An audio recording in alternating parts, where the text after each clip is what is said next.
Welcome to Flywheel Leadership. I'm Graham Peely and I'm joined by Joshua Altman, Beltway Media, providing fractional chief communications officers for growing businesses. We're going to walk through Joshua's journey and about how Beltway Media provides value to startups and small businesses. Joshua, what's your superpower and how does that show up in the work you do for others? Well, thank you for having me here. In terms of a superpower, the one I wish I had was teleportation. I live in an area with a lot of traffic, but it's a lot of listening is our superpower.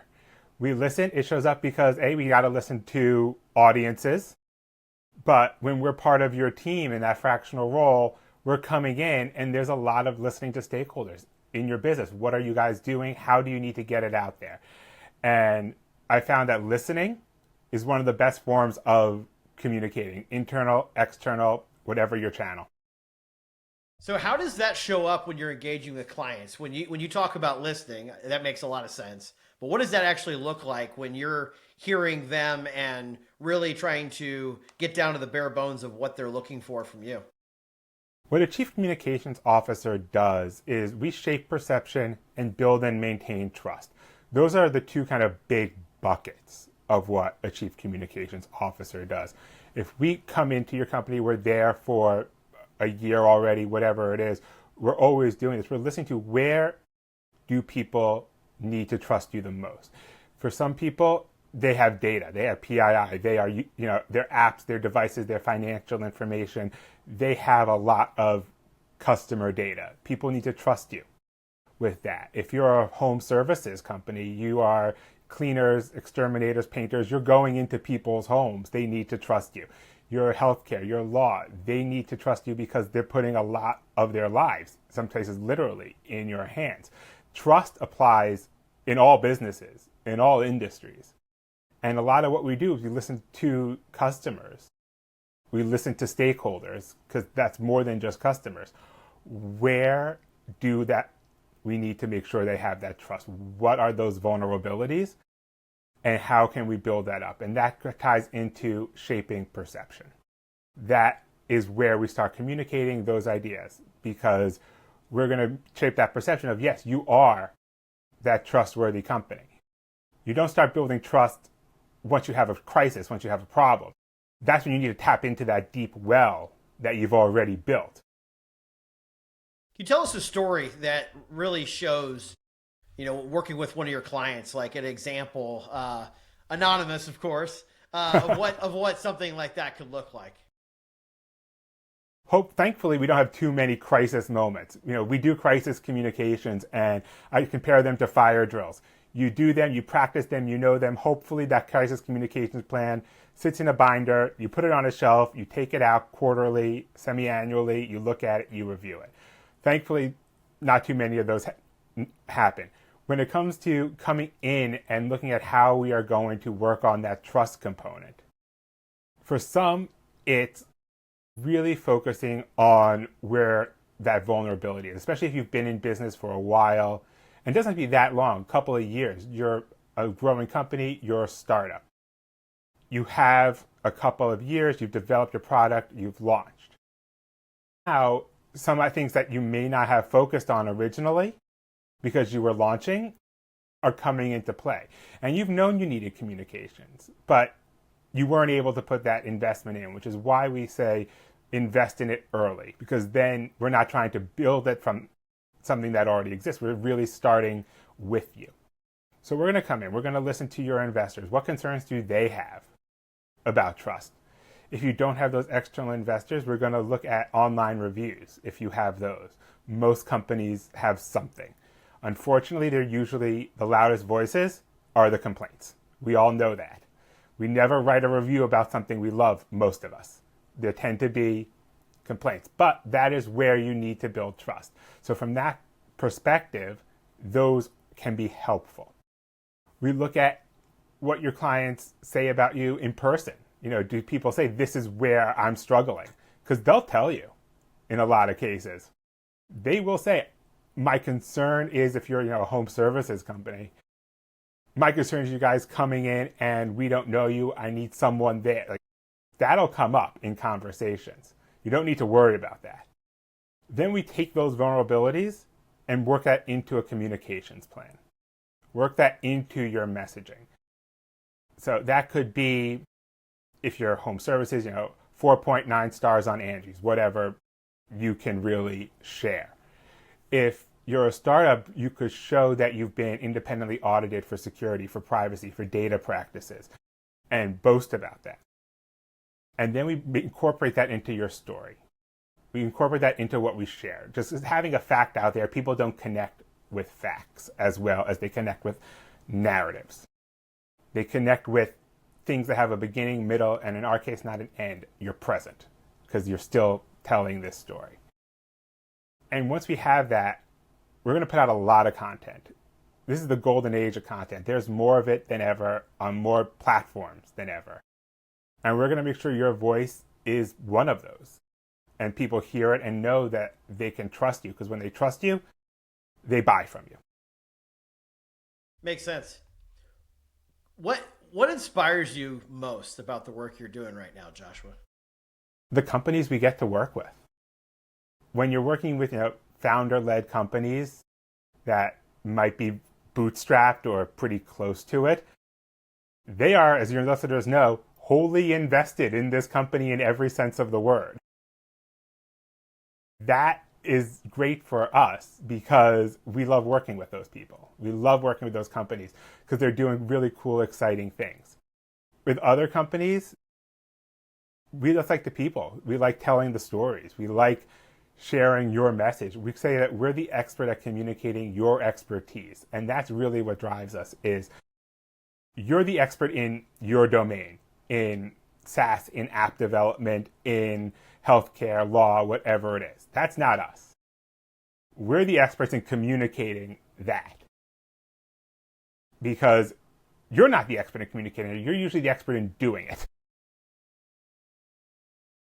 So what does that look like when it comes to, you hear so much, and if I'm putting myself in the founder's shoes, audience, attention, PR, comms, talk to me about how you look at that and what those conversations look like with a founder, and how do you take that on from them, and what's the methodology around that?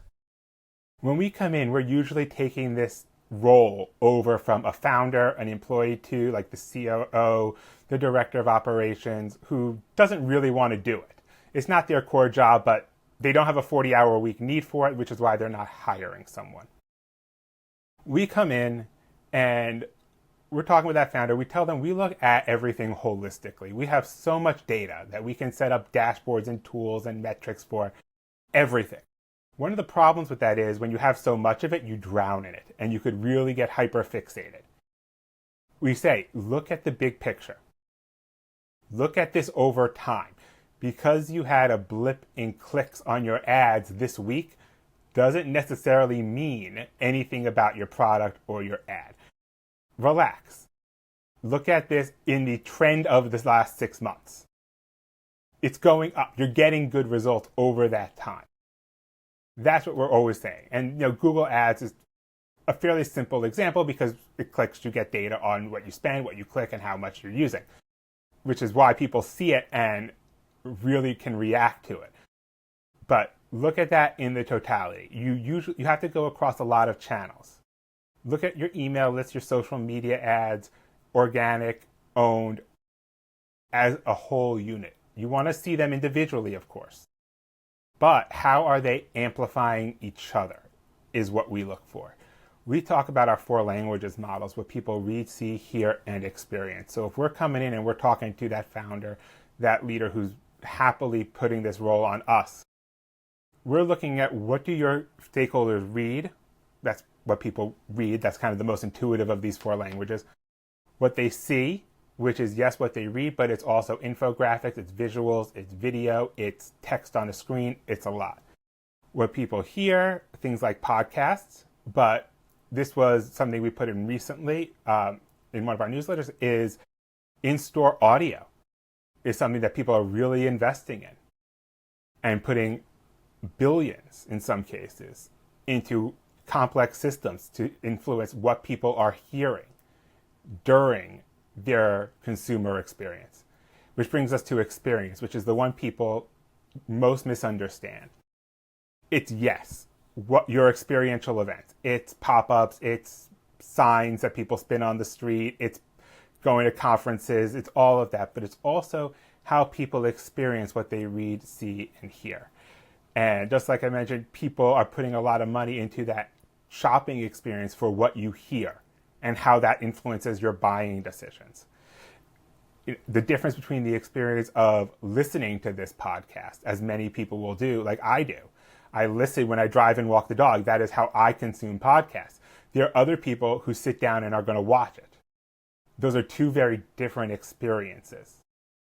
Another one that we all have every day, which thankfully most platforms now account for, is desktop versus mobile. These are, pretty broad examples of experience, but they're ones we all interact with pretty much every day. And that is how people have that different buying, consumer shopping experience for whatever your product is. Some of that's in your control, a lot of it's not. And we control what we can, we influence what we can.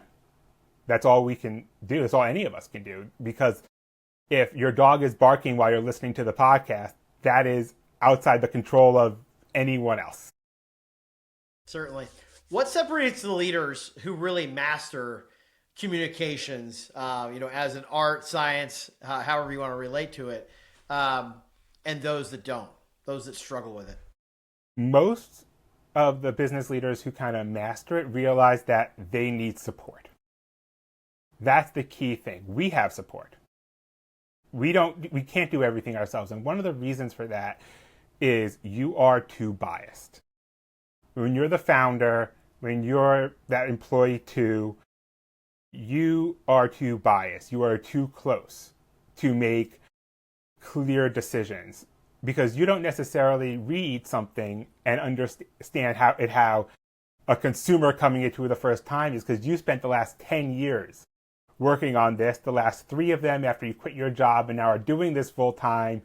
You're so close that you don't see that message the same way someone else does. And that's why the people who really get it and really excel in this bring in people like us, who are the communication specialists, who are the people who are going to just focus on this part of the business. If you look at some of the biggest presentations, we all know the Apple keynote, that is, they look great doing it. And that is rehearsed down to the second.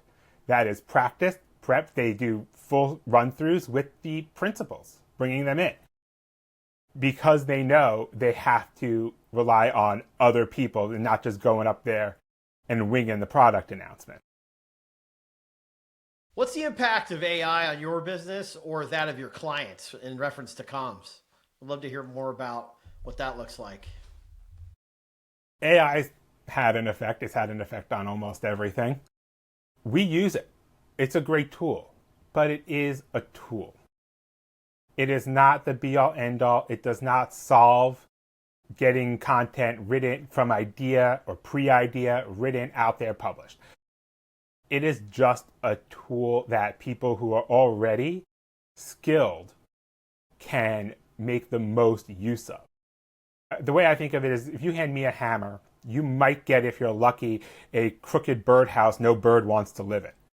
You give that same hammer to a master craftsman, you'll get a structurally sound, great-looking house that families can live in for 100 years or more. We both had the same hammer, but it's how you use it and the skills that you can apply to it. It's the same thing with AI.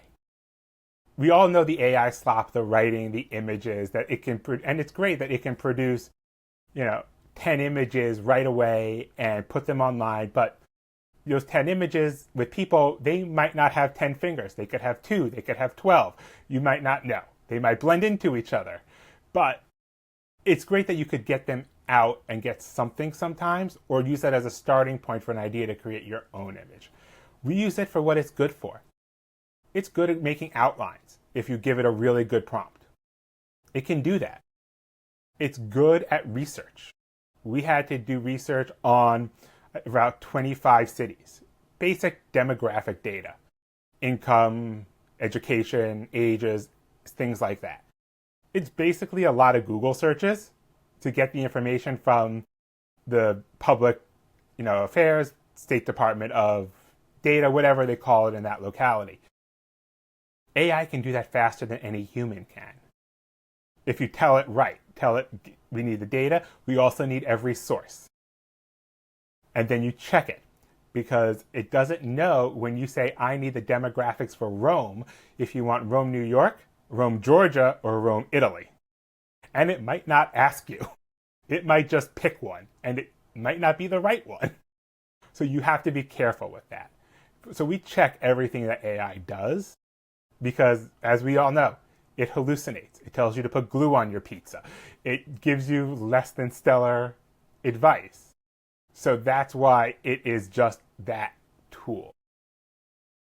What's one thing you've changed your mind on over your career, and what shifted it? Production quality.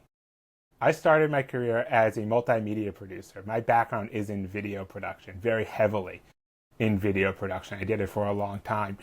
And when we're doing that, our goal was the highest possible production value. And you still need good production value. But what good means in a lot of cases now has shifted. And the shift in what good means, and that we have so much more content, is what really changed how I think about this. Because the best content in terms of most successful for the person making it and purchasing it and distributing it is the most authentic. Authenticity rules the day right now, more so than ever before. And it was always important. And we talk about this a lot in our newsletters, that you need to be authentic. Well, if you are putting out on TikTok, your business is making Hollywood style, Hollywood level videos. You clearly put a lot of money into that. It's not the most authentic. If it looks like you did it and you meet some basic requirements, read, see, hear, and experience, people can see you clearly. They know who it is. You have good audio, which means usually an external microphone of some kind. They could be those Bluetooth clip-on lavs. I'm wearing a lav right now. It could be a good pair of earbuds, which I've recommended to people when they're doing things that are more active, where you might have something clipped onto your shirt bounce off. Good pair of earbuds that you're wearing with the right kind of microphone works well. But they have to be able to see you clearly and understand you, what you're saying, the content, but also have clear audio. And that really is going to be, for most people, most successful. But there's a kind of a catch with that. It's a very fine line to walk between overproduced and underproduced. And that line is different for every business. It's also different for every consumer watching.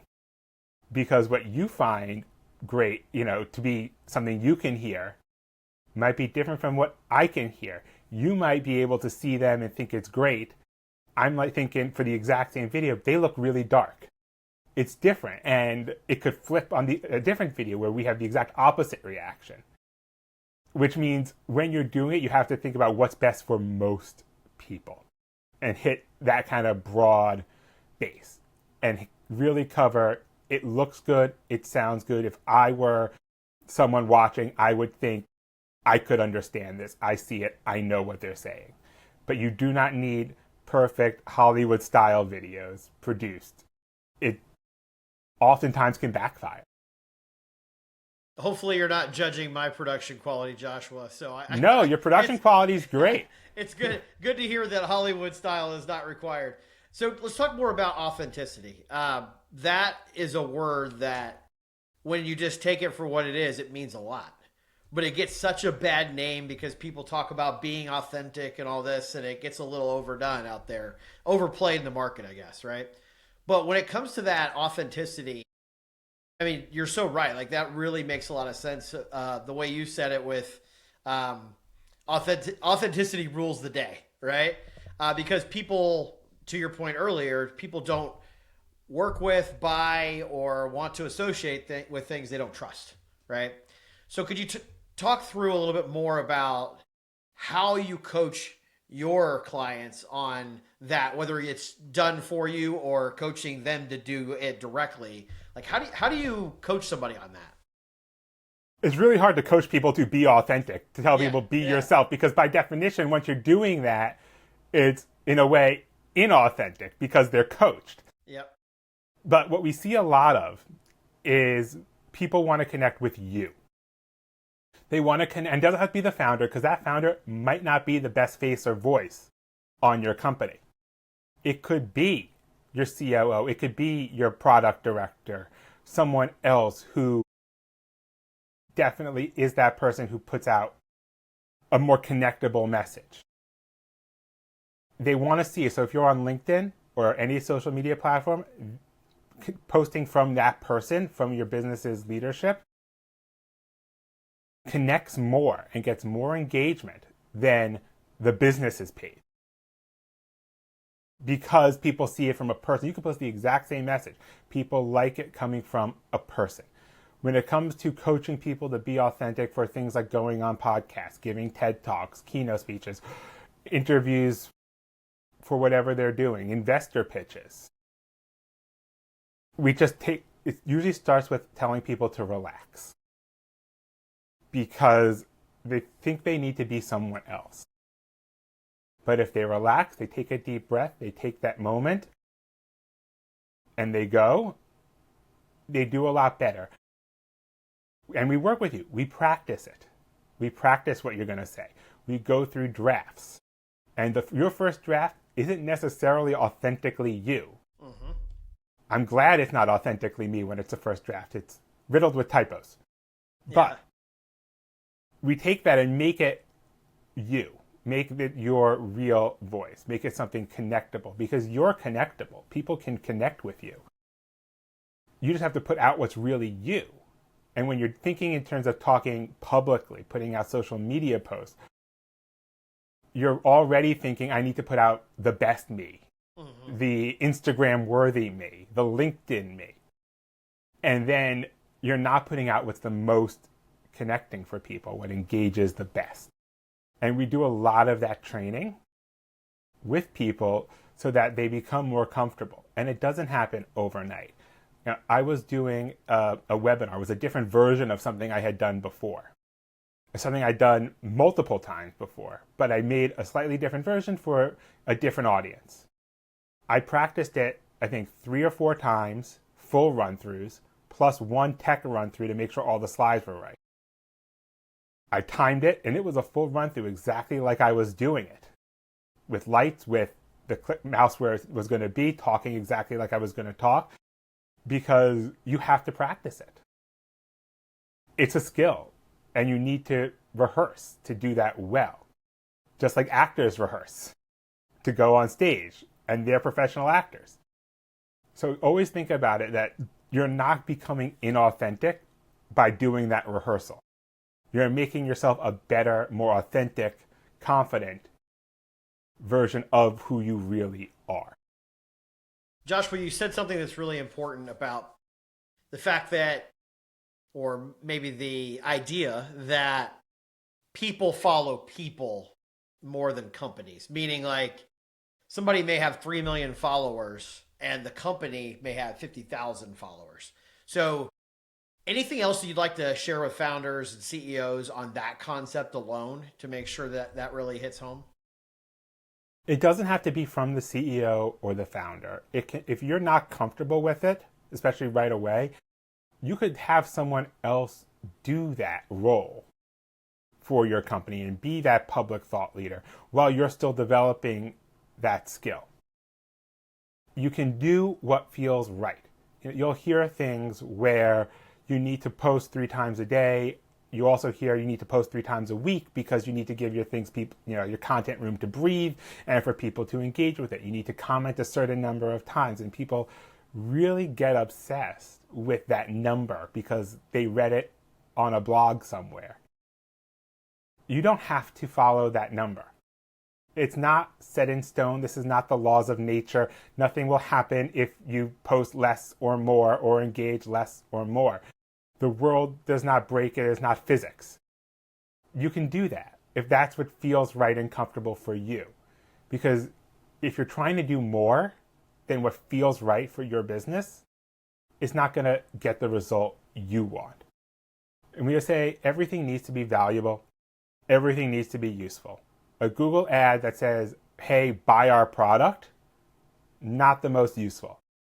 If you search for the keywords and it's solving someone's problem, and you can show them that, again, in the context of the very short Google ad that you can do, that's much more valuable. Now you've done something useful and given that person value, whether they buy it now or not.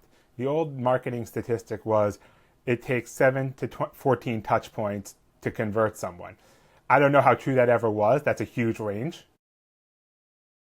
May or may not have been true. I think the number is actually higher these days just because we have so much more content and so many more touch points than we had previously. So if you need 7, 14, 21 plus touch points, solving that problem with that useful Google ad is one of them. And now they're going to come back. They'll do it again. You're going to see it over time. And that makes the biggest difference, is being useful and providing that value. Josh, what do you want the rest of 2026 to look like for you and your company? We want to help more business owners, more founders, more startups. Like I said, these are the companies we love to work with because you're all in. If you're a growing business, if you're a sole practitioner in professional services, law, finance, accounting, healthcare, anything like that, we know that this is you. And we are there to help you get that out there and communicate your expertise so people know about you and trust you. We've covered a lot of ground today. Is there anything else that you'd like to touch on or anything that we missed that we should make sure we hit? Touched on this a little bit, but we tell everyone to be the signal, not the noise. Just make sure you're putting out things that are useful and not just posting to post.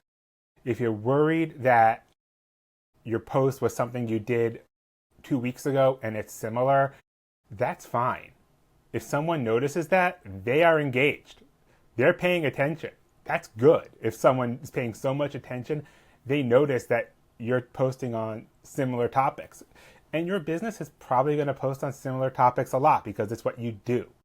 You don't have to worry about repeating too much, as long as you're also hitting all of your bases and covering what you need to cover. Because if people notice, they're bought in. They're trusting you. They're paying attention.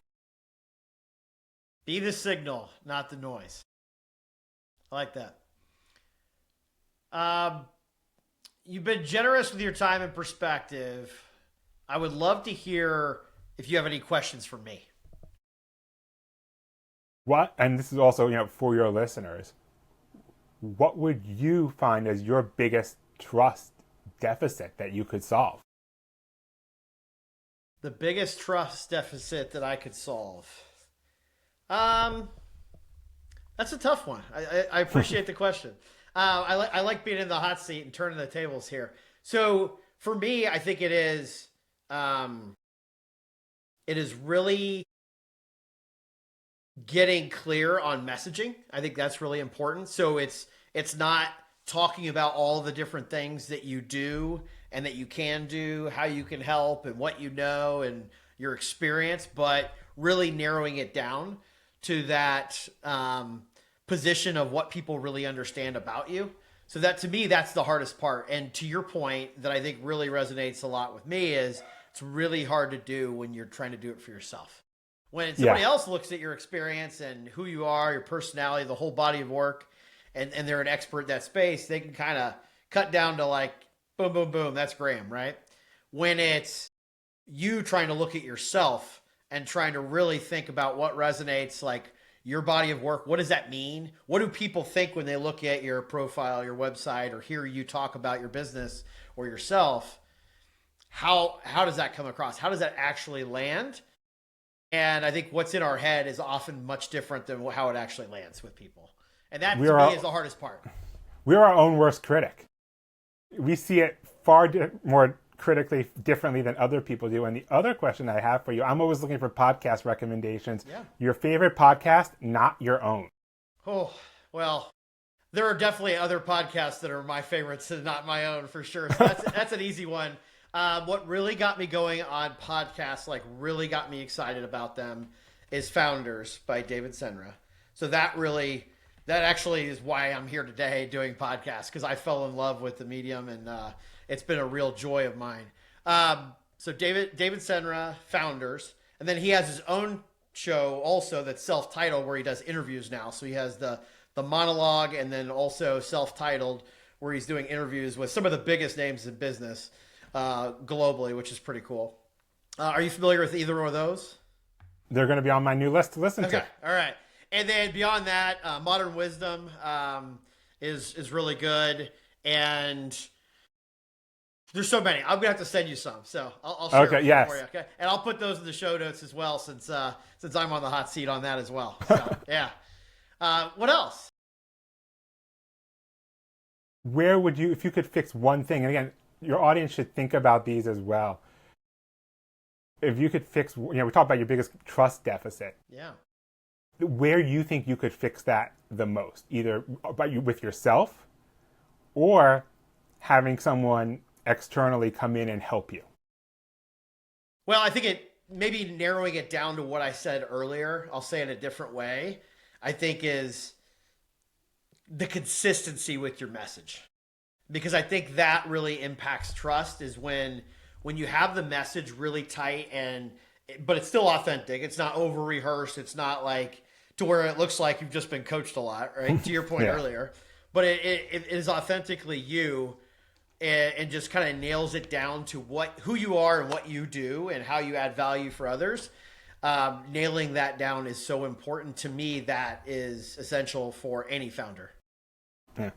And we started this by you asking me my superpower. Maybe the audience knows this because you've answered it before, but what's yours? I feel like that's a question I ask of others, because I'm working on narrowing that message for myself. For me, I really look at it as leadership in the lens of how to connect everything. So when it comes to people, process, and technology, and how that lands in the market with whatever the business is, leadership around that and bringing that all together in one frame is what my superpower is. I like that. Thank you. Appreciate that. Joshua, it's been great to have you on. I really appreciate it. And thank you for the thoughtful questions. I kind of put you on the spot there. And those are some good ones. I'm going to have to ask that of guests more often. How can listeners find you and follow your work? You could find me on LinkedIn, linkedin.com/in/Joshua I Altman, Altman. We'll have that in the show notes. You could also reach me by email. Email is a great way to reach me. I think when you have a good curated list, it is highly effective when it's a good curated opt-in list, but just email me directly,jaltman@beltway.media, no.com. You could book through our website, beltway.media, again, no.com. And we're on most social channels as the Comms Chief. The Comms Chief. I like it. Yes. Cool. Very good. One last question. What do you want people you've worked with to say about your impact on them? He did good work. He did good work. I like it. Short and simple, to the point. That's a great place to wrap. Joshua Altman, Beltway Media, thank you for being on Flywheel Leadership. We appreciate you sharing. Thank you for having me. Take care.